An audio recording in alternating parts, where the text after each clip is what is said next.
ओम शांति।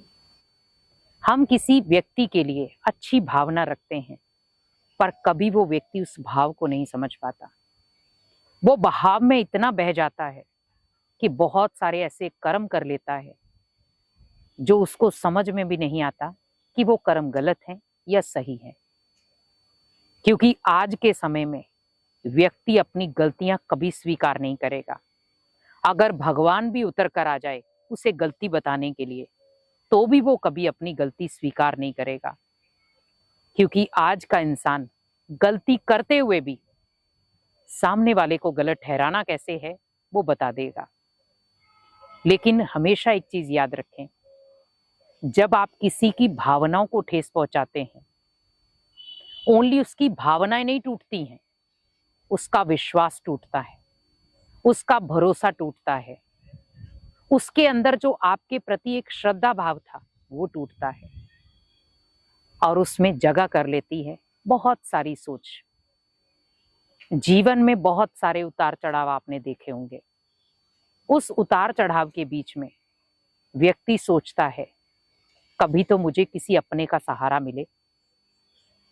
लेकिन उस सहारे के बीच में भी वो उन व्यक्तियों को खो बैठता है जिन्होंने कभी उसे सहारा दिया था। वो अपने जीवन में खुश है गलतियां करके भी। जो उस बात को सहन कर रहा है वो कहीं ना कहीं अंदर ही अंदर टूट रहा है। आवाज नहीं आती टूटने की, लेकिन कई व्यक्ति ऐसे होते हैं जब सामने वाला उसे बार बार चोटिल करता है, वो चोटें खाते खाते इतना मजबूत हो जाता है कि उसे अब चोटों का कोई फर्क भी नहीं पड़ता।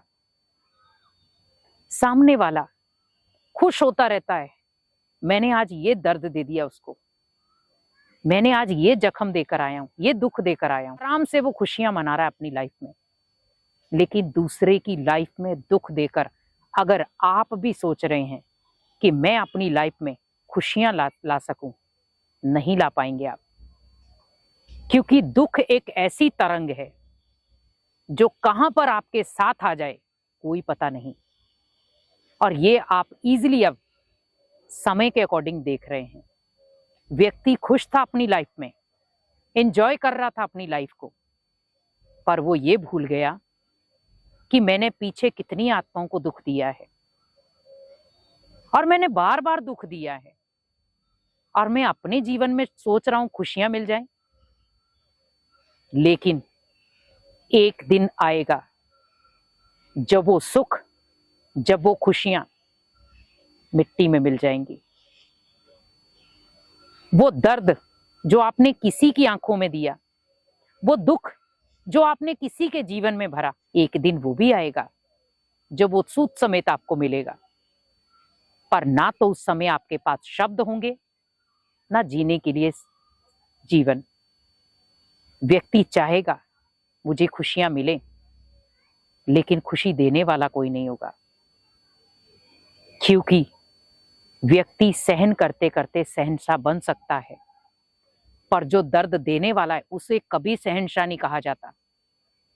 सहने वाले को शहंशाह कहा जाता है, देने वाले को नहीं। इसीलिए हमेशा एक चीज याद रखें, कोई आपको दुख दे रहा है और वो खुश हो रहा है, कोई आपको तकलीफ दे रहा है और वो खुश हो रहा है, कोई आपको दुख देकर के भी बड़े आराम से 2 टाइम की 3 टाइम की भोजन कर रहा है, तो आप समझ जाओ उसका अंत बहुत नजदीक है। उसका जो कर्मों का हिसाब किताब है बहुत नजदीक है। क्योंकि जब भगवान सजा देगा तो खाली पेट नहीं देगा, सजा देगा जब भरा हुआ पेट होगा। जब किसी को फांसी मिलती है तो उसे लास्ट इच्छा पूछी जाती है और उसे भर पेट भोजन कराया जाता है। भगवान भी जब सजा देगा तो पहले उसके पेट को भरेगा, उसके मन को भरेगा तसल्ली से। उसे लगेगा अब मेरे जीवन में बहुत सुखदायी पल है। लेकिन वो अचानक जब दर्द में कन्वर्ट हो जाएंगे तब याद करेगा मैंने किसी के जीवन में दर्द दिया, लेकिन उस आत्मा ने आह तक नहीं की। मैंने दुख दिया, पर कभी उस आत्मा ने मेरे सामने कुछ ऐसा पेश नहीं किया। इसीलिए जब आप जो चीज किसी के सामने परोसते हो तो याद रखो वो परोसी हुई चीज एक बार आपके सामने भी आएगी। वो व्यक्ति तो सहन कर गया, क्या आप उन बातों को सहन कर पाओगे?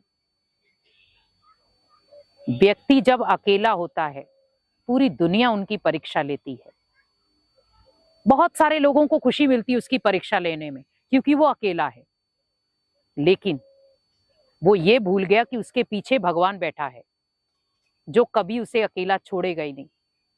इसीलिए हमेशा याद रखें, जब भगवान हमारे साथ है, भले हम दुनिया में अकेले हैं, पर कभी भी वो हमें अकेलेपन का फीलिंग आने नहीं देगा।